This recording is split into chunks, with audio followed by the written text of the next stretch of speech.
Les maladies cardiovasculaires, deuxième cause de décès juste après le cancer, première cause chez les femmes. Les chiffres clés, les conseils de prévention, on voit ça tout de suite avec mes invités.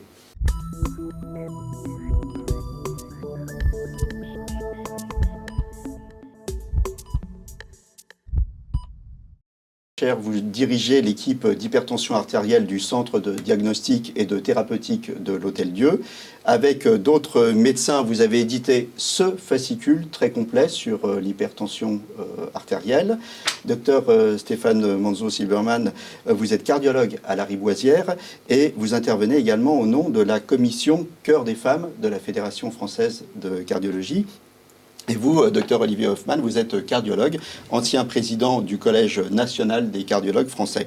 On va commencer avec vous, Olivier Hoffmann. Les maladies cardiovasculaires, c'est 150 000 décès par an, c'est ça? Oui, c'était la première cause de décès en France. Et les cancérologues, le cancer nous a battus, c'est devenu la deuxième cause.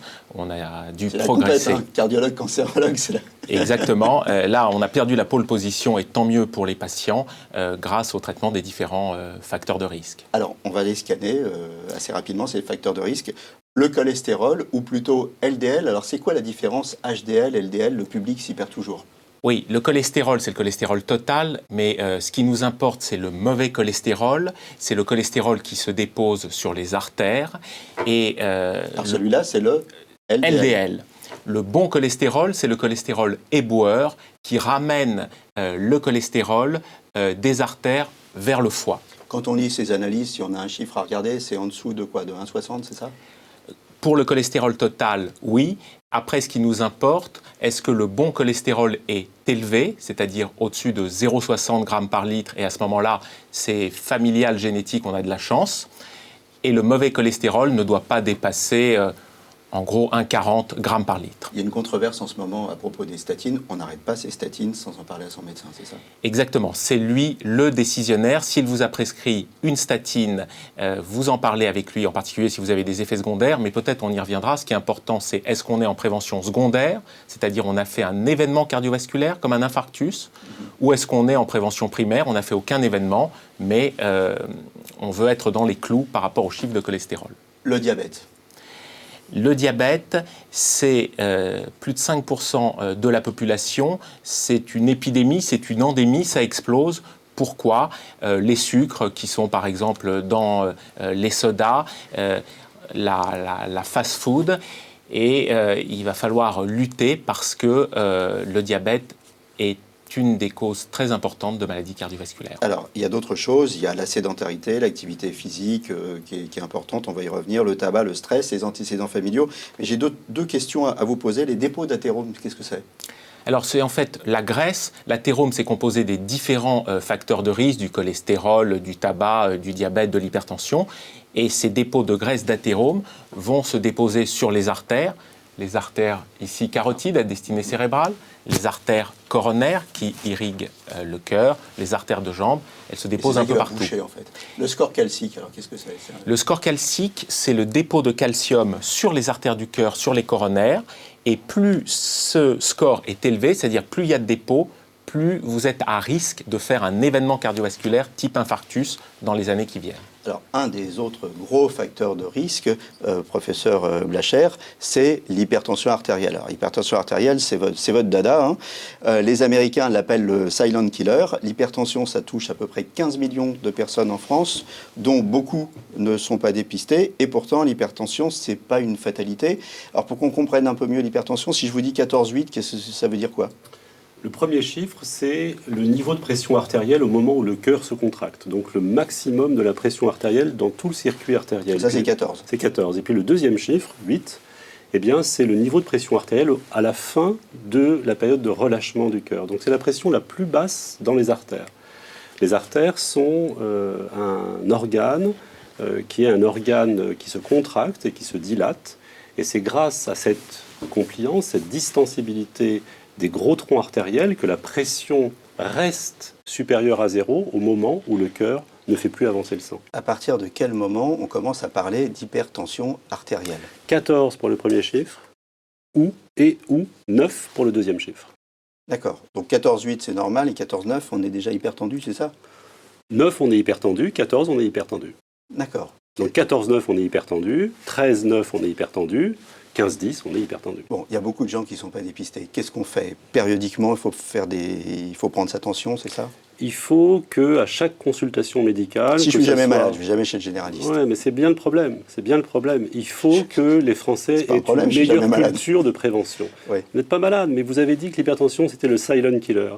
Et donc peut-être que finalement, même si vous n'avez aucun symptôme, vous êtes malade sans le savoir. Dr Knock. Et donc, vous devez faire prendre votre pression artérielle en consultation de médecine générale, en consultation de médecine scolaire, en consultation de gynécologie. Je peux acheter un petit appareil aussi. Alors, vous pouvez aussi dépister vous-même une éventuelle hypertension artérielle avec les appareils d'automesure. À partir de quel âge je dois faire ça? C'est une question difficile parce que plus on est jeune, moins on a de risques d'être hypertendu, et plus on est âgé, plus on a de risques d'être hypertendu. On dit habituellement qu'à partir du moment où on prend sa retraite, 60-65 ans, on a une chance sur 2 d'être hypertendu et donc une chance sur 2 d'être normotendu. Par contre, à 20 ans, il y a moins de 10% de la population qui est hypertendue. En 2 mots, pourquoi c'est dangereux l'hypertension? Parce que ça va générer une fatigue de tous les organes qui sont vascularisés, c'est-à-dire de tous les organes de l'organisme, le cerveau, les reins, le cœur. Le risque, c'est quoi? C'est l'AVC, c'est quelque chose comme ça? C'est l'accident vasculaire cérébral, effectivement. C'est l'infarctus du myocarde, c'est l'artérite des membres inférieurs, c'est les anévrismes au niveau de l'aorte, c'est la démence, on n'y pense pas souvent, c'est la fibrillation atriale, c'est l'insuffisance cardiaque, c'est l'insuffisance rénale, la dialyse. Bref, tous les organes... Vous avez mis le moral à zéro là. Je suis désolé. Notre ennemi, c'est quoi? Notre ennemi, en 2 mots pour conclure, c'est le sel? C'est l'ignorance. Ah, c'est l'ignorance. Vous avez dit vous-même, aussi. Il faut qu'on sache si on est hypertendu ou pas. Alors après, pour prévenir l'hypertension artérielle, et c'est un sujet extrêmement important, il y a 4 éléments sur lesquels on peut agir. Il y a le sel, rapidement. Il y a l'activité physique, il y a l'obésité, la surcharge pondérale et l'obésité, il y a la consommation d'alcool. Et il y a un 5e élément, et moi je vais vous le dire, pour lutter contre l'ignorance, il y a ce petit fascicule, il faut le télécharger sur votre site, rappelez votre site. Vous ne vous rappelez pas. Alors, on peut le trouver aussi sur le site des entretiens médicaux d'Anguin, www.eme-vo.com, et on peut le télécharger. Alors, docteur Manzo-Silberman, les femmes dans tout ça? Les maladies cardiovasculaires, c'est la 2e cause pour la population générale, pour les hommes, mais c'est devenu la première cause de mortalité pour les femmes. Et les femmes ne le savent pas? Non, pas assez. On a eu... c'est votre combat à la fédération, hein, c'est ça? Exactement, c'est un axe de travail de la fédération, de la Société française de cardiologie. C'est 2 grands axes pour promouvoir une amélioration des connaissances et surtout la prévention. Première cause de mortalité, de plus en plus de femmes sont hospitalisées pour des infarctus du myocarde, et l'autre point préoccupant, elles sont de plus en plus jeunes. Les moins de 60 ans ont augmenté de plus de 20%. Un des points importants quand on parle d'infarctus, c'est le truc classique, la douleur dans le bras, la pression thoracique, on souffre terriblement. Pas chez les femmes, pas toujours. Pas toujours. Il y a cette douleur dans plus de 2 tiers des cas, mais elle est plus fréquemment associée à d'autres signes que chez les hommes. D'autres signes qui peuvent être des douleurs dans la nuque, une sensation de nausée, de fatigue inhabituelle, des palpitations.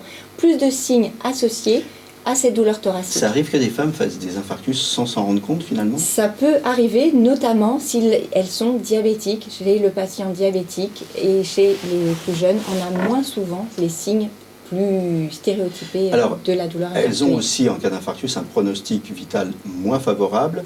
Et est-ce que c'est parce qu'elles sont plus dures à la peine et elles appellent, ou elles reconnaissent moins bien leurs symptômes et elles appellent plus tard en fait les secours? Je crois qu'elles appellent 15 minutes plus tard en moyenne. Exactement. Ce qui est beaucoup. Ça compte 15 minutes pour des cellules du cœur, ça compte beaucoup. Ces cellules ne se régénèrent pas, donc ça va être des cellules perdues. Donc toute une masse du cœur qui sera cicatricielle, qui sera perdue.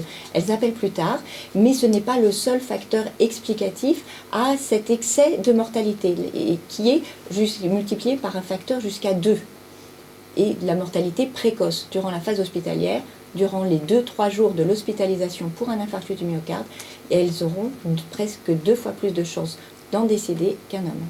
Donc, ce qu'on peut dire, c'est que les femmes aujourd'hui, c'est des hommes comme les autres, tabac, sédentarité, stress, alcool, les mêmes causes produisent les mêmes effets, donc elles doivent penser aux maladies cardiovasculaires. La prévention, les mêmes causes, voire plus, le tabac, l'hypertension chez les femmes semble être encore plus toxique et favoriser les maladies cardiovasculaires. Voilà, alors si vous devez retenir un chiffre de cette émission, c'est le 15. Hein.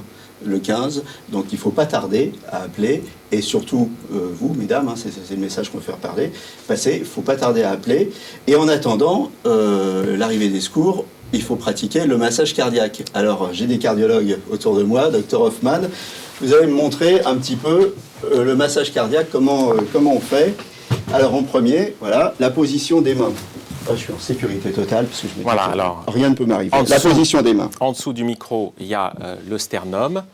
On met les mains en croix. Ce qui est important, en fait, c'est que quand le patient, il faut allonger le patient sur une surface dure, et il faut être à l'aise parce qu'on va masser longtemps et c'est fatigant. Donc il faut être plutôt à genoux, être dans une position confortable et masser. Okay. Alors la pression.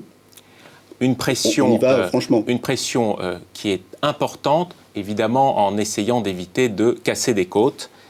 Mais il faut maintenir une pression pour maintenir une hémodynamique, c'est-à-dire une tension artérielle, alors que le cœur s'est arrêté. Pendant combien de temps ? Jusqu'à l'arrivée des secours, à moins que le patient se réveille et retrouve ses esprits, mais sinon jusqu'à l'arrivée des secours.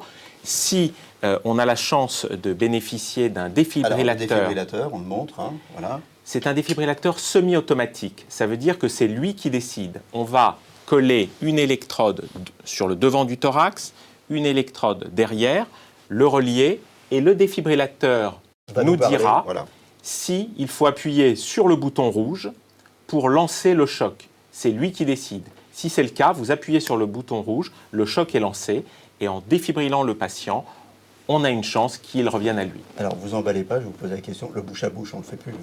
Alors, le bouche à bouche n'est plus à la mode, rassurez-vous, parce qu'en fait, les gens hésitaient et qu'on a vu finalement, la Fédération française de cardiologie nous l'a bien appris, que les 3 gestes, c'était d'abord appeler, masser et défibriller. Et le rythme, on y va, en musique. Le rythme, c'est celui de Staying Alive. Staying Alive. Allez, on vous montre tout de suite. Voilà, à bientôt pour un nouveau numéro de Capital Santé. Et d'ici là, portez-vous bien.